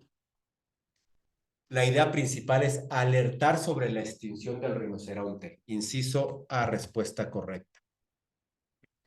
80. El rinoceronte es uno de los animales más emblemáticos de la fauna salvaje. Entonces nos dice ahí que elijamos el significado que sea más parecido al de la palabra subrayada. Emblemático, importante, conocido, representativo, inciso C. Algo que es emblemático es algo que representa algo. Entonces, inciso C, representativos. 80, inciso C. Lee cuidadosamente el siguiente texto y responde de la pregunta 81 a la 85. La extinción del cóndor de los Andes es una realidad que se agudiza en Ecuador, donde quedan solamente 75 de esos ejemplares, símbolos de este y otros países andinos. Un reciente censo de la Corporación Ornitológica del Ecuador, CESIA, señala que a pesar de los esfuerzos de ciertos organismos no gubernamentales por preservar la especie, en Ecuador existían hasta el año pasado únicamente 75 cóndores libres y menos de una docena en cautiverio. Según Alfredo Luna, biólogo de CECIA, la situación es preocupante no solo en este país, sino también en toda América Latina, pues a pesar de que no existen censos en todos los países de la región, es evidente a simple vista la reducción de la población de cóndores. En Venezuela, aseguró, la realidad es crítica, mientras que en Colombia la total extinción de la especie obligó a ese país a adquirir aves de corta edad de un zoológico criadero de California, Estados Unidos. La bióloga alemana Heidi Kester, especialista en estos gigantescos animales, dijo a EFE que es ridículo y muy triste que en Ecuador la población de cóndores sea inferior al centenar, porque este país andino es uno de las mejores casas para esas aves. Aseveró que las milenarias carroñeras son amenazadas por el hombre, quien por ignorancia cree que éstas matan al ganado, una de las principales causas de su persecución. El cóndor no es una bestia sanguinaria que a picotazos destruya a otros animales, ni es una plaga, ni se le debe culpar de desapariciones misteriosas de terneros de manadas.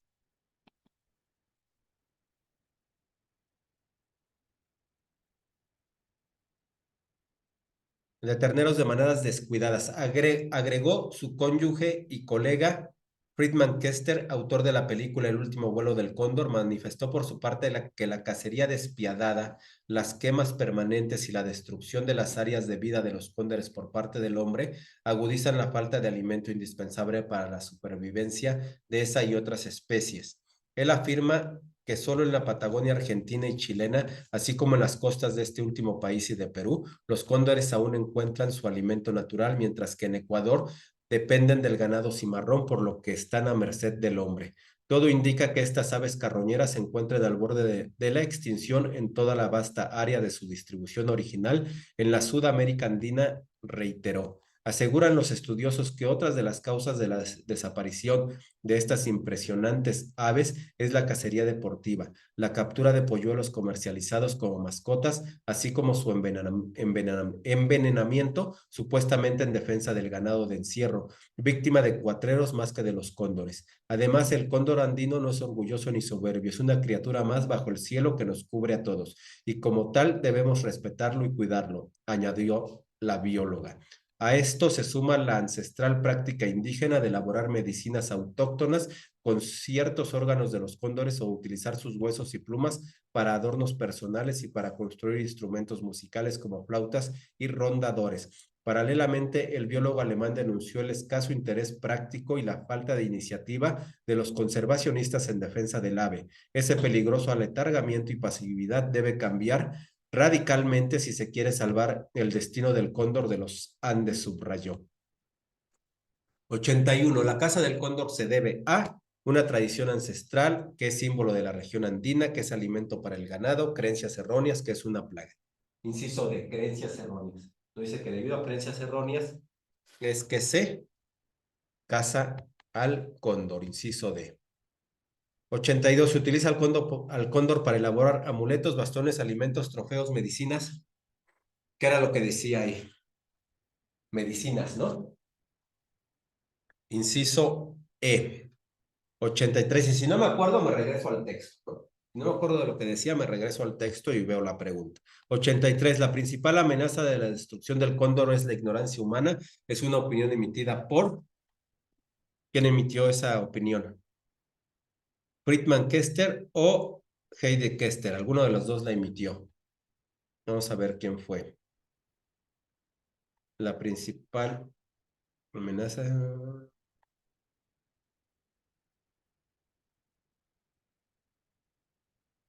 Heidi Kester, aquí está. Aseveró que aseveró que las milenarias carroñeras son amenazadas por el hombre, quien por ignorancia cree que éstas matan al ganado. Entonces fue Heidi Kester, aquí está, la bióloga alemana Heidi Kester. Inciso D, respuesta correcta. 84. Una forma de salvar al cóndor es crear más sociedades conservacionistas, aumentar la producción de ganado, conservar las áreas donde habita. Inciso C, conservar las áreas donde habita.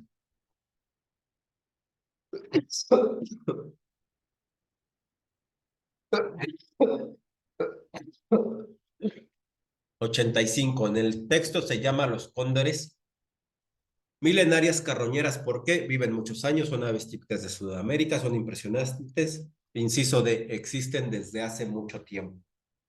Respuesta correcta, inciso D, existen desde hace mucho tiempo.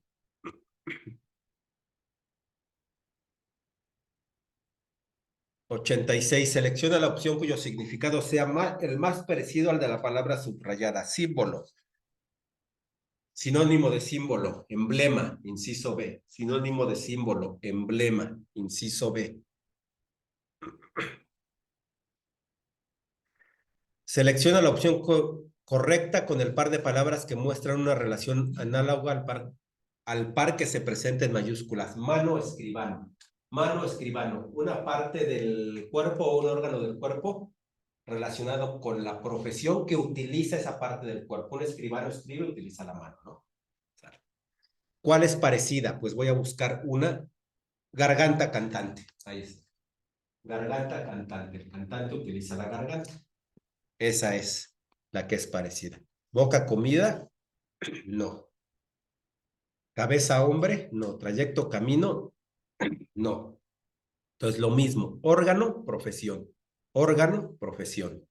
Inciso E. 88. Vacuna, enfermedad.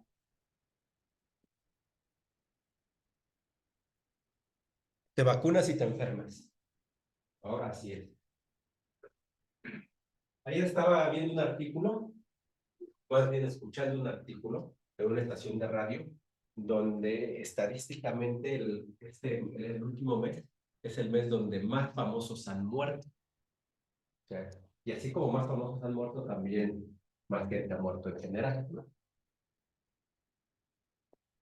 Estadísticamente es el mes donde más famosos han muerto, uno tras otro y más deportistas.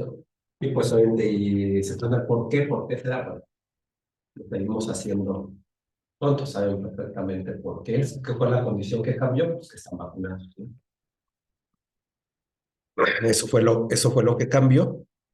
Y en el artículo decían, algo raro está pasando, ¿no? Por ejemplo, la hija de Elvis Presley, mujer de 54 años, muere de un infarto. Es muy poco probable que una mujer de 54 años muera por un infarto fulminante. Y muchos de los que han muerto han sido por un infarto.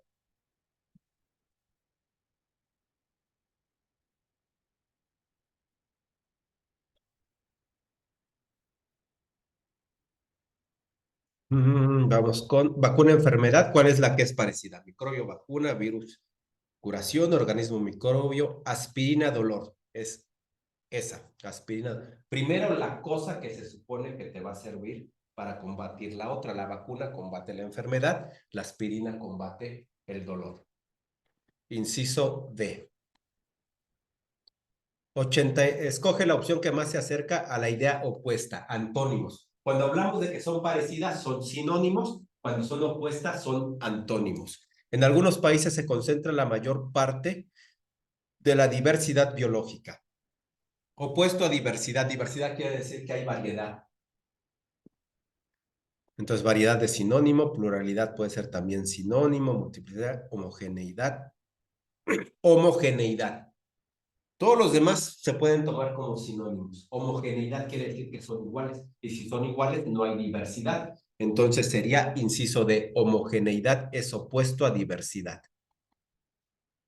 Heterogeneidad quiere decir que son diferentes. Heterogéneo diferente, homogéneo igual. Inciso de respuesta correcta para el 89-90. El tejón es un mamífero carnicero corriente en Europa. Corriente quiere decir que es muy común, es fácil de verlo. Entonces, el tejón es común, sería lo opuesto extraordinario, inciso A. Corriente es muy común verlo, extraordinario es que es difícil de que aparezca, ¿no? Inciso A, respuesta correcta. Selecciona la opción que sustituya con un sinónimo la palabra en mayúsculas. La convención nombró un presidente interino. Interino es que es el momento. Nada más mientras se convoca elecciones, mientras se tiene al nuevo presidente. Entonces, en este caso, interino, y nos pide algo que sea sinónimo, es decir, que tenga el mismo significado. Sería transitorio. Vitalicio es que se va a quedar toda la vida. Cuando alguien tiene un cargo vitalicio, quiere decir que es para toda la vida, hasta que se muera. Inamovible, pues lo mismo, ¿no? No lo puedes quitar. Transitorio. Transitorio es lo mismo que interino, por un ratito, un momento, ¿no? 92. En las grandes ciudades se desconoce de dónde procede una persona. Procede. ¿Cuál es el sinónimo de proceder? ¿De dónde viene? Inciso D, bien. ¿De dónde procedes? Es lo que dice, ¿de dónde vienes? Inciso D, respuesta correcta, y ya llegamos a geografía. La latitud se mide a partir del y su valor máximo corresponde a. La latitud se mide a partir del ecuador. Recuerden que el ecuador es la línea imaginaria que divide a la Tierra en dos polos, polo norte y polo sur. Y la latitud se mide a partir del ecuador. Y sus valores máximos son de 90 grados norte y sur. La latitud, valores máximos 90 grados hacia el norte, 90 grados hacia el sur. Entonces, la latitud se mide a partir del ecuador y su valor máximo corresponde a 90 grados. Ese no es un menos, es un guión. 90 grados norte y sur. Entonces, inciso A, respuesta correcta. Para arriba.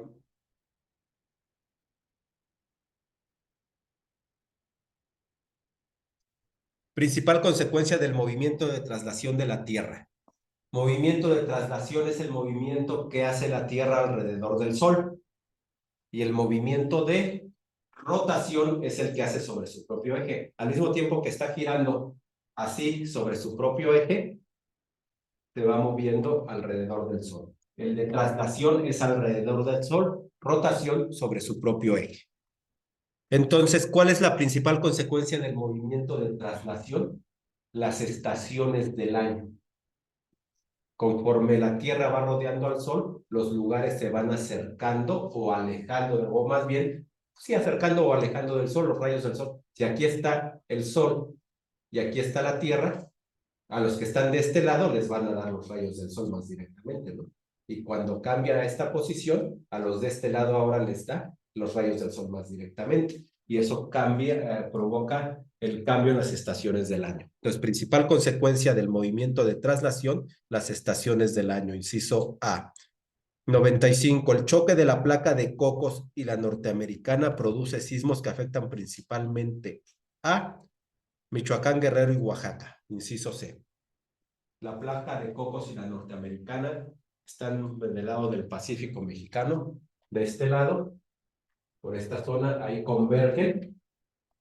Y esos choques entre esas placas originan sismos en Michoacán, Guerrero y Oaxaca, que los terminamos sintiendo hasta acá, ¿no?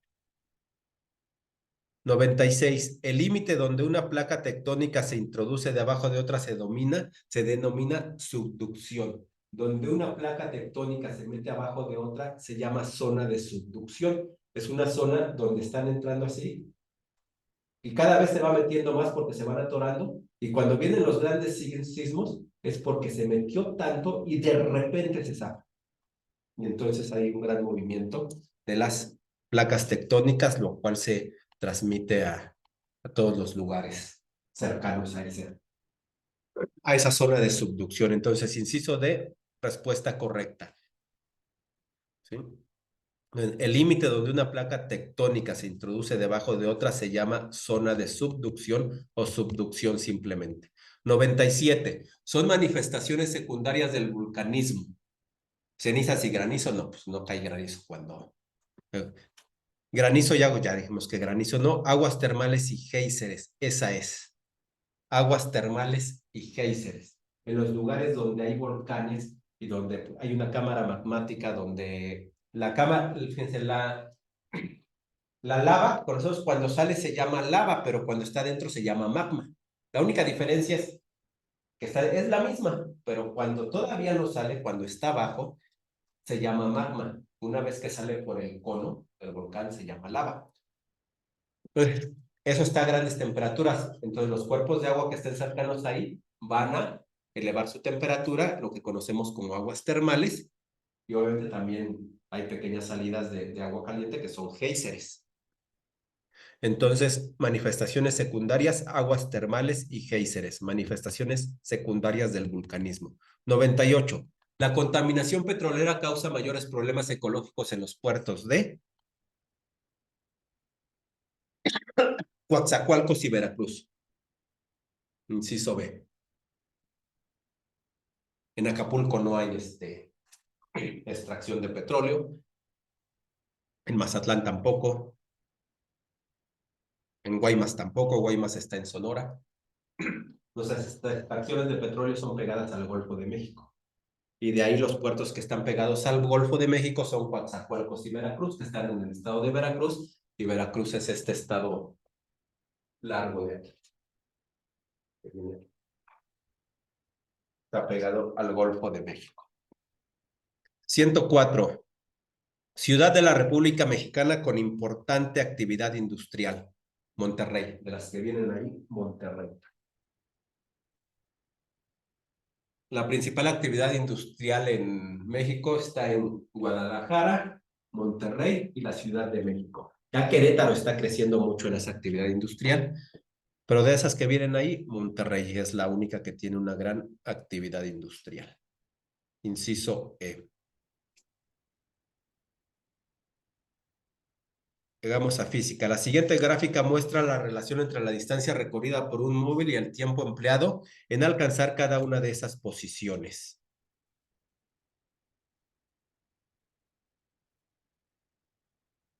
O sea, a partir de la información podemos afirmar que la aceleración que experimentó el móvil es de 50 metros sobre segundo al cuadrado. Ese móvil no tiene aceleración.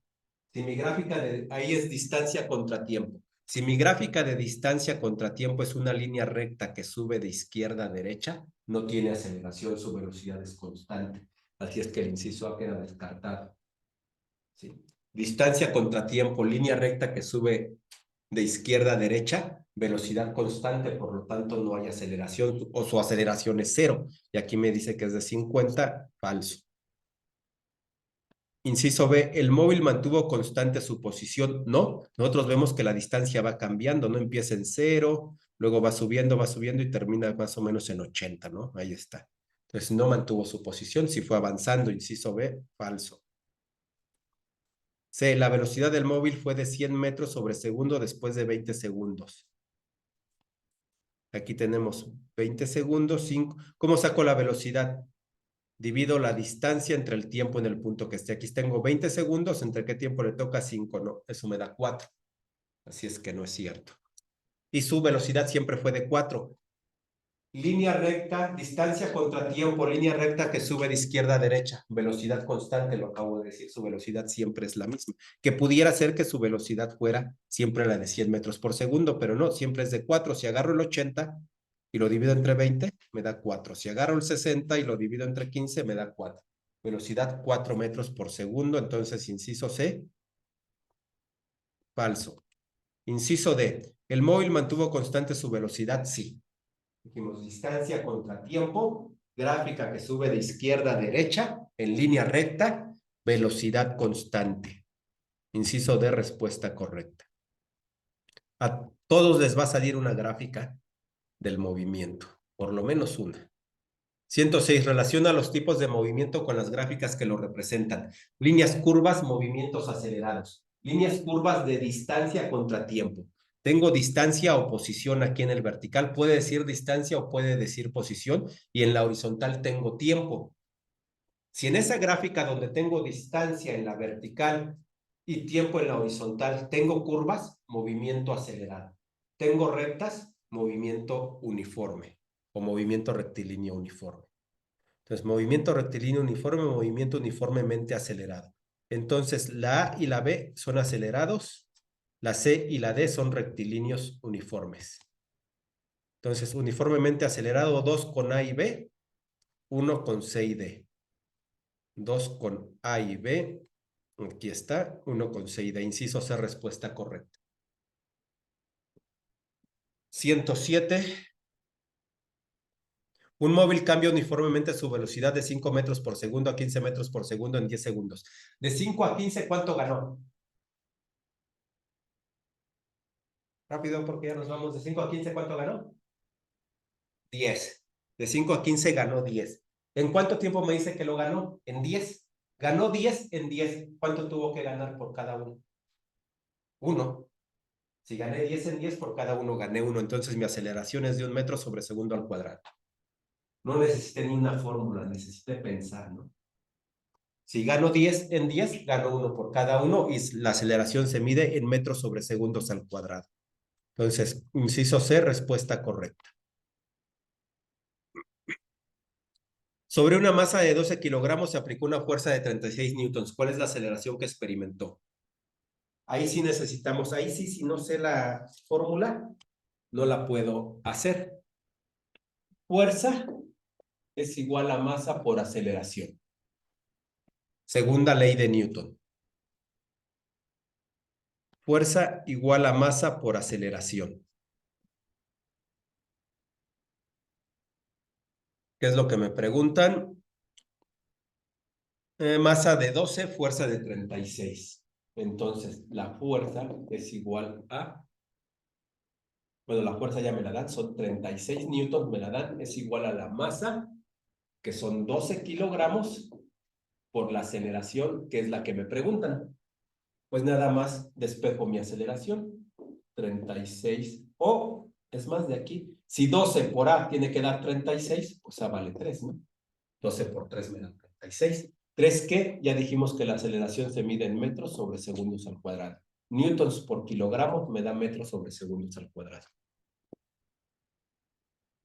Es el inciso D, la respuesta correcta. Inciso D, respuesta correcta. 109. En mecánica, ¿cuál de las siguientes formas de energía corresponde a energía almacenada? La energía potencial.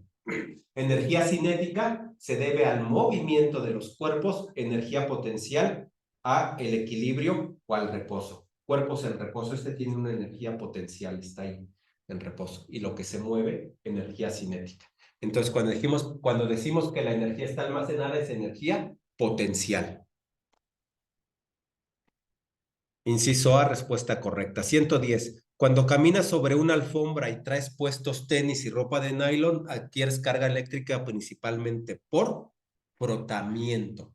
Voy frotando los tenis en la alfombra y me voy cargando eléctricamente. Hay ciertos zapatos, ciertas suelas que a veces todo lo que tocas te da toques porque te estás cargando eléctricamente por frotamiento.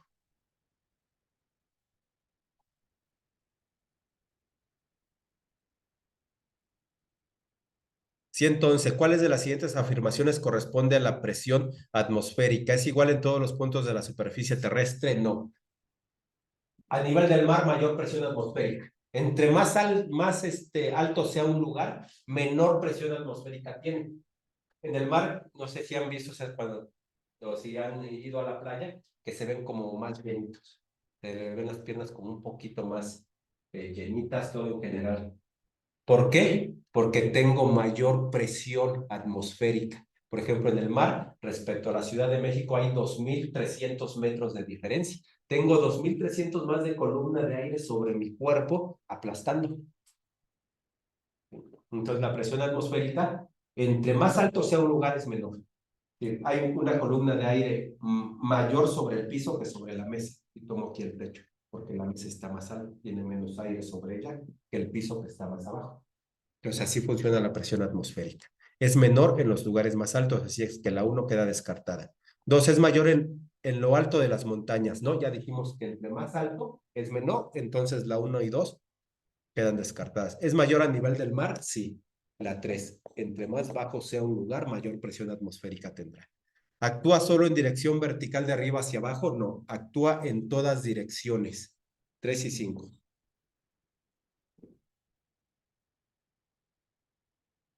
Inciso E, respuesta correcta. 3 y 5. La presión atmosférica es mayor a nivel del mar y actúa igual en todas direcciones. 112. A la razón de dividir la fuerza entre el área se le conoce como presión. Fuerza entre área es presión. Una fuerza sobre un área estoy presionando. Fuerza sobre área es presión. 113. Las pastillas desodorantes que se usan para aromatizar el ambiente pasan de sólido a gas. A este fenómeno se le conoce como sublimación. Al paso del estado sólido al gaseoso sin pasar por el líquido se le llama sublimación. Paso de sólido a gaseoso sin pasar por el líquido, sublimación. ¿Qué fue cuál inciso? Inciso C.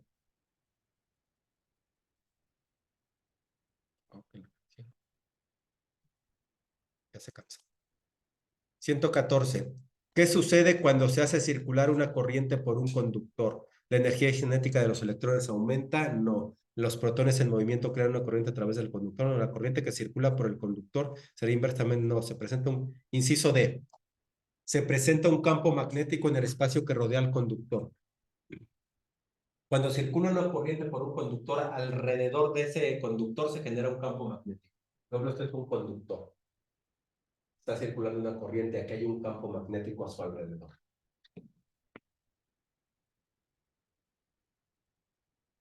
115. ¿Cuál es la unidad de la frecuencia de una onda en el Sistema Internacional de Unidades? El Hertz. La frecuencia se mide en Hertz. Entonces, inciso D. La unidad con la que medimos la frecuencia es en Hertz. 116. Cuando se hace incidir un rayo de luz en un espejo plano, el ángulo de incidencia es igual al ángulo de reflexión. Tenemos esto, este es mi ángulo de incidencia y este es mi ángulo de reflexión. Este y este miden lo mismo. Cuando se hace incidir un rayo de luz en un espejo plano, el ángulo de incidencia es igual al ángulo de reflexión. Inciso E, respuesta correcta. Y llegamos a la última materia, si no me equivoco. Sí, formación cívica y ética. Lee el siguiente texto y contesta las preguntas 117 y 118. El ciudadano K era un prominente hombre de negocios que obtuvo todo lo materialmente posible como casas, autos, joyas, sirvientes, etc. A ello se dedicó gran parte de su vida hasta que siendo viejo se sintió solo y vacío al reconocer que su riqueza se había basado en la explotación de los recursos naturales de su comunidad, para lo cual mintió y engañó a muchos vecinos y amigos. Triste pensaba en su infancia, cuando otros niños disfrutaban de la vida con alegría e inocencia en los ahora secos y desiertos campos que sus compañías al explotarlos habían erosionado. Su preocupación lo llevó a crear un fondo para la reforestación de los campos de su comunidad, pues consideraba su obligación hacerlo y así poder corregir el daño provocado. El ciudadano K, al amasar su fortuna explotando los recursos de su comunidad, actuó ejerciendo los derechos que tenía, no ignorando los derechos que tenía, no ejerciendo las obligaciones que él tenía, no ignorando las obligaciones que él tenía, no ejerciendo ignorando las obligaciones que él tenía. Tenía la obligación, bueno, todos tenemos la obligación de conservar el medio ambiente, ¿no? Inciso D, ignorando las obligaciones que él tenía. 118. Al valerse de mentiras y engaños para enriquecerse, el ciudadano K mostró que sus valores son ilegales, no son ilegales, no son éticos, son cívicos. No son éticos. Pueden ser legales, pero a veces lo legal no es moral ni es ético.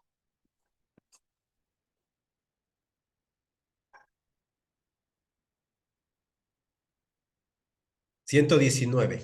Las normas tienen las siguientes características: bilaterales, exteriores, coercivas y heterónomas.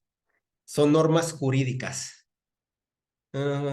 Exteriores, coercibles, jurídicas, normas jurídicas, inciso D.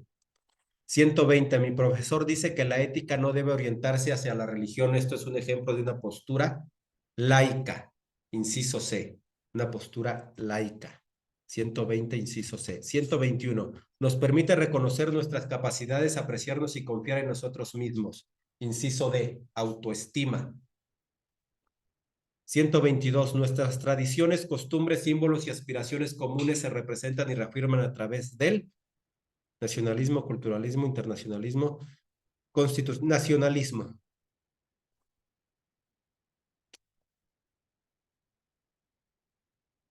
Sí, es nacionalismo. Inciso A, 122, inciso A. Relaciona las siguientes situaciones con tu grado de riesgo para adquirir SIDA. Tener relaciones sexuales con parejas ocasionales, alto riesgo. 3, con A, es de alto riesgo tener relaciones sexuales, aunque es más de alto riesgo haberte vacunado para adquirir SIDA. Vacuna del COVID. Está el estudio de la misma Pfizer, donde su estudio, y no lo dieron a conocer al público, bueno, ya el público ya lo sabe porque a Pfizer lo obligaron a dar todos los resultados de sus estudios, pero uno de esos estudios fue, antes de que vacunaran a la gente, ya sabían que aumentaba el riesgo de adquirir SIDA. Alto riesgo, parejas ocasionales.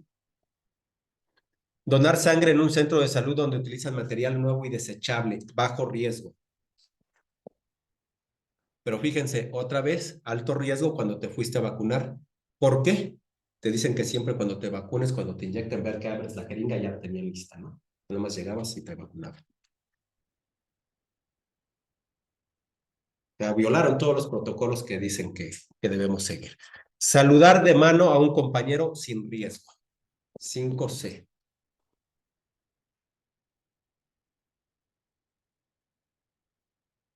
Uno, eso está mal, ¿no? Bueno, el uno va a ser el 3, supongo. 1A, 2B y 3C. 1A, 2B y 3C, inciso D.